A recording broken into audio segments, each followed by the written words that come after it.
Imagine a company that brings in over $2 billion in a single quarter. Right.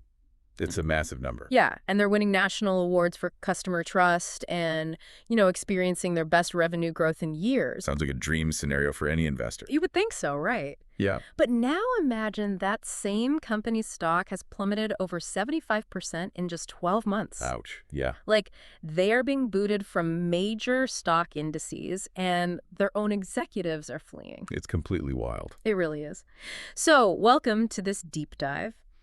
Today, our mission is to unpack this totally fascinating equity research report on Hertz. Yes. Hertz, the car rental giant. Exactly. A ubiquitous global brand, one we all know, one we've all probably stood in line for at the airport. Very true. And we want to figure out how they can be simultaneously thriving operationally, but trading like a distressed asset. Well, it is one of the most compelling case studies in modern market dynamics right now. Honestly, it's a bizarre financial tug of war. It really is. Yeah. What we are looking at is a severe collision between genuine operational progress and just insurmountable structural headwinds. Right, like an unstoppable force hitting an immovable object. Exactly. The surface-level numbers paint a picture of a successful consumer service company. But, if you peel back the hood and look underneath that, Yeah. the balance sheet reveals a highly complex, heavily leveraged logistics operation that is literally fighting for its life. Okay, let's unpack this. Let's start by looking at that surface-level good news to really understand the sheer scale of their operation. Good place to start. Because on paper, they are having a massive moment. Like Q1 revenue hit $2 billion. Right, which is up 11% year over year. Yeah, that marks their strongest revenue growth in 3 years. And the momentum actually carried straight into the next quarter, too. It did. Yeah. Q2 revenue came in at $2.396 billion, Yeah. which comfortably beat Wall Street estimates. Oh, wow. So they beat estimates and they're growing. Exactly. And this isn't just driven by, artificial price hikes. The operational turnaround is tangible. The demand is clearly there. With both leisure and corporate travel acting as solid tailwinds, right? Yeah, both segments are really pushing the business forward. And the brand equity is surprisingly strong right now. They actually secured the top car rental spot on USA Today's most trusted brands list. Which is huge for a legacy brand. Totally. And they hit record customer satisfaction over in Europe, too. So people renting the cars, paying for them, and leaving happy. Which makes the financial reality so jarring. Right. Because top-line revenue, even when we are talking about billions of dollars, it only matters if the cost of servicing your business is lower than the money coming in. Yeah. Which brings us to the brutal reality check in this research. Brace yourself for these numbers. Seriously, when you look at their trailing 12-month metrics, their earnings per share is negative $2.13. A massive loss. And their net margin is negative 7.33%. So they are bringing in billions, but they are heavily losing money. Heavily. How does that even happen? Let's look at their liquidity to see how they're funding this. Yeah, let's look at the cash. So at the end of Q1, they had about $837 million in liquidity, which sounds like a good cushion. It does sound like a lot on the surface. But to keep things running, they recently had to go back to the market for additional financing. And this is where the capital structure just starts buckling under its own weight. The research highlights two specific moves here. First, a $100 million common stock offering. Which dilutes the shares. Exactly. And then a $300 million private offering of PKI notes due in 2030. The market reacted violently to this, didn't it? Oh, absolutely. Yeah. Specifically to the equity offering. It contributed to a near 47% single-day drop in the stock price. 47% in one day. Just because it so severely dilutes the value of the existing shares. But those PI kinds are where the story gets really concerning for anyone tracking their balance sheet. Yeah, they issued $300 million in PIK notes. And PIK stands for payment in kind. Right. Which means they aren't paying cash interest on this debt. Right. They are just letting the accrued interest compound and add itself to the principal balance of the loan. That sounds dangerous. It's honestly like having a friend who just got a massive promotion, huge salary hike, but is secretly taking out predatory payday loans just to make rent. That's a great analogy. Yeah. It's like a construction company using the foundational bricks of a building to add another story on top. Yes. Eventually, the base is just going to give out. Exactly. Companies usually issue standard debt where they pay cash interest periodically, which requires strong cash flow. Right. Resorting to payment-in-kind notes is often a defensive maneuver. It's meant to preserve cash in the short term. Because the money isn't leaving the door today? Precisely. It gives the company breathing room today. Hmm. But mathematically, it compounds the future burden exponentially. So that $300 million is just going to grow larger every single day. Every single day, capitalizing the interest until the massive bill finally comes due in 2030. Wow. So the path to profitability doesn't just require them to be a good business. Like the core business has to be spectacular just to outpace that growing mountain of debt. And that is the central friction here. The operational turnaround, as good as it is in terms of customer satisfaction and top-line growth, Yeah. it might simply be too slow Mm. and too margin thin to outpace the financial drag of their capital structure. Which is terrifying. Okay, let's transition into how they actually make or lose their money. Because the mechanics of the rental business are wildly different than what most people assume. Oh, absolutely. Like if you're looking at this from the outside, you think you're analyzing a travel company, right? That's the common misconception. But the research points to a fleet management strategy they call buy right, hold right, sell right. This strategy is the absolute core of the rental car industry. Wait, really? So it's not about the daily rental fee? Well, it is, but we tend to view these companies as service businesses, right? Okay. You walk up to a counter, get a set of keys, and drive away. Sure. In reality, they are massive asset management and logistics companies. They operate in a highly capital-intensive, low-mode industry. The service aspect, the daily rental fee, that basically just offsets their overhead. That is mind-blowing. So the critical metric the report focuses on here is net depreciation per unit per month, or net DPU. Yes, net DPU, very important acronym. In Q1, Hertz actually managed to improve this by 13%, bringing it down to $312. Which is a solid improvement. Right. And the research notes that their North Star target, like their ultimate operational goal, is getting that number consistently sub $300. Exactly. So can we break down the accounting mechanism here? Like, why does Wall Street care so intensely about this specific number? What's fascinating here is that depreciation is the invisible expense that dictates their entire survival. Okay, how so? Well, vehicles are rapidly depreciating assets, and Hertz owns hundreds of thousands of them. Right, a massive fleet. So every single month, each vehicle loses a portion of its value. Net DPU is the calculation of exactly how much value each car is bleeding per month. Oh, I see. So when you rent a car for a weekend, the fee you pay mostly just covers that vehicle's depreciation for those days, plus the insurance, the lot fees, and, paying the staff at the counter. So where does the actual profit come from? The true profit margin is ultimately realized or entirely erased when the car reaches the end of its rental life and the company sells it on the secondary wholesale market. Wait a minute. I thought I was just renting a car for the weekend. Why does the resale value of a 3-year-old sedan make or break a global rental company's quarter? Because that's the final piece of the puzzle. It exposes the fatal vulnerability in their entire model. Yeah, the report explicitly cites that unexpected softness in the used car market caused actual losses on vehicle sales in May. And that severely dragged down their margins. So if they execute the first 2 steps perfectly, they buy right and they hold right, but the macro used car market softens right when it's time to sell right. The math just crumbles. It falls completely apart. That is wild. When the wholesale market softens, the depreciation models they used on their balance sheet suddenly aren't aggressive enough. Because the car is worth less than they projected. Exactly.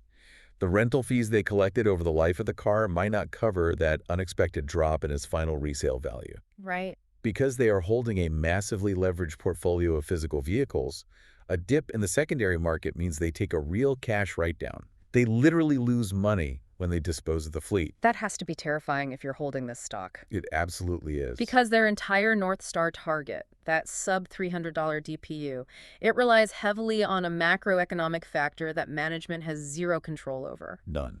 They're completely tethered to wholesale used car prices. Man, because their entire profitability relies on a secondary market, they can't influence. I mean, you can see why Wall Street algorithms and institutional investors are pricing the stock like a ticking time bomb. Yes. Let's look at the market reaction, because the technicals here are giving investors severe whiplash. The volatility is just staggering. Yeah, like following the Q2 earnings beat, the stock saw a massive 29.5% single-day pop. Right.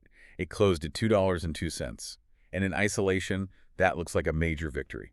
Here's where it gets really interesting, though, because if you zoom out even slightly, that 30% pop is just a bounce off rock bottom. Exactly. The stock is actually down 75.3% from its 52-week high of $8.20. A massive drop. And it hit its 52-week low of $1.45 literally the day before this massive earnings rally. It's incredible. When I see movement like that, I don't see a structural recovery. I see a classic dead cat bounce fueled by day traders and algorithmic short covering. And the technical analysis firmly supports that view. It does. Oh yeah, a rally to $2 is significant in percentage terms for short-term traders. But it's just the stock coming off an absolute breakdown level. Right. When a stock has lost 3/4 of its value, a 30% bounce from the absolute bottom doesn't constitute a trend reversal. Yeah. And it certainly doesn't make long-term shareholders whole. Right. They're still deeply in the red. Exactly. Yeah. It is merely a relief rally in a deeply oversold asset. The valuation metrics underscore just how distressed the asset is, too. The price-to-sales ratio is a microscopic 0.0633. That's incredibly low. If you're holding the stock, a price-to-sales ratio of 0.06 tells you that the market values the entire company at just 6 cents for every dollar of sales it generates. That's hard to wrap your head around. For a company bringing in over $9 billion in annual revenue, having a market cap hovering around $550 million is wild. Well, let's walk through the math of why the market prices it that way. Too. Because it comes back to enterprise value, which combines market cap and debt. The market is looking at the sheer volume of debt, including those compounding PIK notes, and concluding that the debt burden is so immense that the billions in revenue are essentially irrelevant to equity shareholders. Wow. So every dollar of profit is already spoken for by creditors? Exactly. And institutional sentiment really reflects that grim reality. Barclays maintained an underweight rating on the stock. Which is Wall Street terminology for avoid this. Right. And they aggressively cut their price target to just $1. That is half of where the stock was trading after the Q2 rally. It's a brutal assessment. On top of that, Hertz was recently removed from the S&P Small Cap 600 index. They got replaced by a company called ADI Global. Let's talk about the physical mechanics of index removal because it is a devastating blow for a fragile stock. Yeah, how does that actually impact the price? When a company is included in an index like the S&P Small Cap 600, passive index funds, mutual funds, and ETFs that track that index are mandated to hold the stock. Right. They don't have a choice. It's a rules-based system. Precisely. So when a company is removed, all of those passive funds are forced to sell their shares to rebalance their portfolios. And that's completely regardless of the company's fundamentals or recent earnings beats, right? Exactly. It triggers a wave of blind automated selling pressure that suppresses the stock price and severely reduces institutional visibility moving forward. That is rough. But, out of all the technicals and sentiment indicators in this report, the detail that is the most glaring red flag to me is the insider flow. Oh, the insider selling, yes. Over a 90-day period, there was a net selling of 359,701 shares by corporate insiders. That's a lot of shares. These are the executives running the company. If you see executives bailing on their own stock at $1.50, you have to ask yourself what they see that we don't. Absolutely. Insider selling at market highs is standard behavior. Yeah. Executives diversifying their portfolios or taking profits. Sure, that makes sense. But heavy insider selling at absolute market lows, that is deeply concerning. Because they have all the data. Exactly. These are the individuals with full access to the company's internal data. They know exactly how tight the debt covenants are. They see the real-time data on wholesale used car prices. And they understand the cash flow trajectory better than anyone. Right. If the people managing the turnaround aren't buying shares at a massive discount, it sends a very strong signal to the retail market to stay away. Which naturally brings us to the survival plan. If there is one. Right. With Wall Street betting heavily against them, passive funds forced to sell, debt compounding in the background, and insiders reducing their positions. What does a realistic path forward even look like? Well, the equity research gives the stock an overall rating of 4, which translates to neutral or monitor. Meaning they're not saying to buy or sell, just watch it closely. Right. They categorize it as an unproven turnaround. Unproven is definitely the operative word there. Yeah. A path to recovery does exist, but it is incredibly narrow and requires near-perfect execution. So what do they actually have to do? The research lays out specific financial conditions the company must meet to stabilize. Primarily, they need to demonstrate 2 to 3 consecutive quarters of positive adjusted corporate EBITDA. Okay, instead of just defining the acronym, let's look at why Wall Street cares about this specific metric right now. Good idea. Adjusted corporate EBITDA forces the company to prove that the core rental engine can actually generate positive cash flow from its operations before we even look at the taxes, the massive debt interest, or the depreciation. Right, it's the baseline pulse of the business. And right now, that pulse is weak. Weak, but showing signs of life. In Q2, they guided for $50 to $80 million in EBITDA, which is a start. But the catalyst everyone is watching is Q3. Yes. Can they top $80 million? And critically, can they achieve that while simultaneously keeping that net DPU, the depreciation cost of the fleet, below their $300 North Star? But as we've established, keeping that depreciation cost low isn't entirely up to them. Nope. They need the wholesale used car market to stabilize. So, what does this all mean? I struggle to understand how a global business operates under these conditions. Like, does management actually have their hands on the steering wheel, or are they just helpless passengers hoping the macroeconomic weather doesn't capsize their operation? If we connect this to the bigger picture, they are far more exposed to the macro environment than any management team would ever prefer. I bet. They can control their internal operating costs. They can drive customer satisfaction through better logistics and app experiences, which, to be fair, the USA Today and Europe metrics prove they are successfully doing. True, they are executing there. But they cannot dictate the Manheim Used Vehicle Value Index. Survival requires a perfect storm. Yeah. Flawless internal cost execution paired with sheer external macro luck in the secondary car market. So if used car prices drop again, the DPU spikes, the EBITDA goes negative, the peak notes continue to compound, and the debt clock just ticks louder. That is the exact sequence of events that threatens the equity. The stock is simply too volatile, and the balance sheet too fragile for investors to take a constructive position. At least until management can string together multiple consecutive quarters of positive EBITDA and definitively prove the model is self-sustaining in the current macro environment. To summarize the ultimate takeaway from this research, we are looking at a company with fantastic legacy brand recognition. No doubt about that. They're actively growing their top-line revenue and winning back customer trust. But they are completely shackled by the ghosts of their past debt and a highly dangerous reliance on the depreciating value of their own physical assets. It's a tough spot. The operational success is tangible, but the financial gravity pulling on the balance sheet might just be too strong to escape. It serves as a stark reminder for anyone analyzing equities.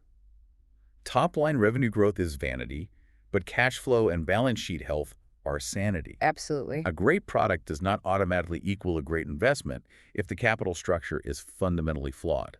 You know, digesting all of this leaves me with a lingering thought that goes way beyond just renting a car for a weekend. Oh yeah, what's that? Well, if a legacy household name like Hertz, a company generating billions in revenue with millions of happy customers, can be pushed to the absolute brink of financial distress simply because 3-year-old used cars got a little bit cheaper at wholesale. Right.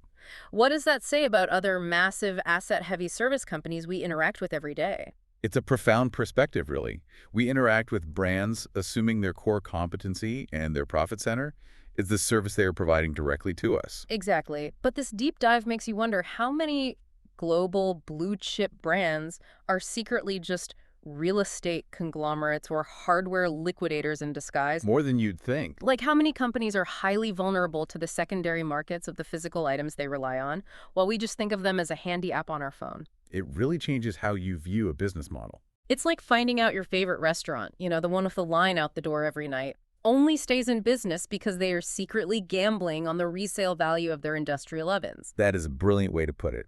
And if the secondary market for commercial ovens crashes, the restaurant has to close its doors, regardless of how good the food is or how many people are waiting for a table. Exactly. Next time you rent a car, you aren't just a customer taking a road trip. You are an active participant in a very precarious, multi-billion-dollar game of used car roulette. That's one way to make a vacation stressful. Well, thank you for joining us on this deep dive. We appreciate you taking the time to explore the complex mechanics behind the headline numbers with us. And as a final takeaway, if you see a company using the financial equivalent of foundational bricks to build a penthouse, maybe wait until the structure is proven before moving in. Take care, everyone.